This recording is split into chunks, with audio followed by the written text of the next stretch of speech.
सवर्ण आयोग इस पूरे मामले को संभालने में सफल हो जाती है तब तो बहुत बढ़िया। अगर सारिका पासवान ऐसी बदचलन औरत अगर को रोकने में कामयाब हो जाती है तो बहुत बढ़िया। तो जब हमारा समाज उग्र होगा तो फिर संभालना मुश्किल हो जाएगा। बिहार के सड़कों पे, खासकर पटना के सड़कों पे हमारा समाज उग्र प्रदर्शन करेगा, जिसको समझाना हम सभी किसी के बस की बात नहीं। और SC/ST आयोग के दरवाजे पर जाकर जिस तरह के शब्दों का प्रयोग कर रही है, जिस तरह की मर्यादा को तार तार कर रही है, वो पूरा औरत समाज को कलंकित कर रही है। सवर्ण आयोग पहुंचे हैं, किस कारण पहुंचे सवर्ण आयोग? सवर्ण आयोग पहुँचने का कारण है कि एक बहुत ही बदचलन महिला सारिका पासवान नाम की औरत हमारे समाज के पुरोधा ब्रह्मेश्वर मुखिया जी के खिलाफ जिस तरह से लगातार अपमानजनक टिप्पणी कर रही है, उसके साथ साथ ही हमारे समाज के जो लोग उसका विरोध कर रहे हैं, लोकतांत्रिक तरीक़ा से विरोध कर रहे हैं, उसके खिलाफ SC/ST एक्ट का दुरुपयोग करने का फ़ायदा उठा रही है।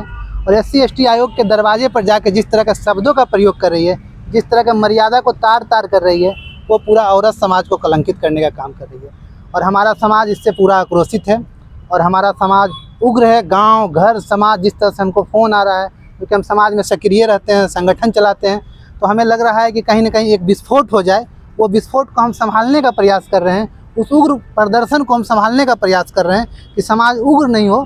उसके लिए हम समाज के जो सक्रिय सदस्य हैं वो आज सवर्ण आयोग के पास आए थे। सवर्ण आयोग हम लोग को पहली बार एक गार्जियन के रूप में मिला है। हम लोगों ने सोचा कि पहला आयोग का दरवाज़ा हम लोग खटखटाएँ और खटखटाने के बाद जो कोई भी निर्णय आएगा, अगर सवर्ण आयोग इस पूरे मामले को संभालने में सफल हो जाती है तब तो बहुत बढ़िया।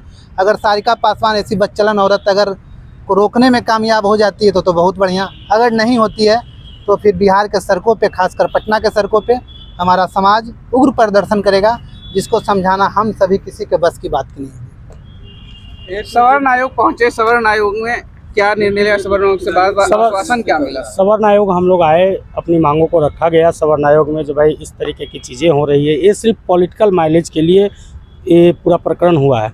हम लोग कोई पॉलिटिकल आदमी नहीं है, हमें चुनाव नहीं लड़ना है। ये जो जिस तरीके से गाली पूरे समाज को दिया जा रहा है, समाज का इसमें क्या दोष है? अब पहली बार सवर्ण आयोग बना है, आप इस पूरे मामले को संभालिए, नहीं तो जब हमारा समाज उग्र होगा तो फिर संभालना मुश्किल हो जाएगा।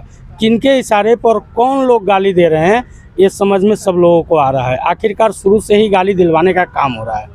हम लोग सवर्ण समाजों को नीचा दिखाने का, किसी छोटे कार्यकर्ता से गाली दिलवाने का जो काम किया जा रहा है, इसको बंद करिए, नहीं तो हमारा समाज आपको मुंहतोड़ जवाब देगा। और सवर्ण आयोग ने हमको कहा है जो मंगलवार तक हम लोग इस पर विधि सम्मत कार्रवाई करेंगे। अगर कार्रवाई नहीं हुआ तो हम लोग सड़कों पर खड़ा होकर के आंदोलन करने का काम करेंगे।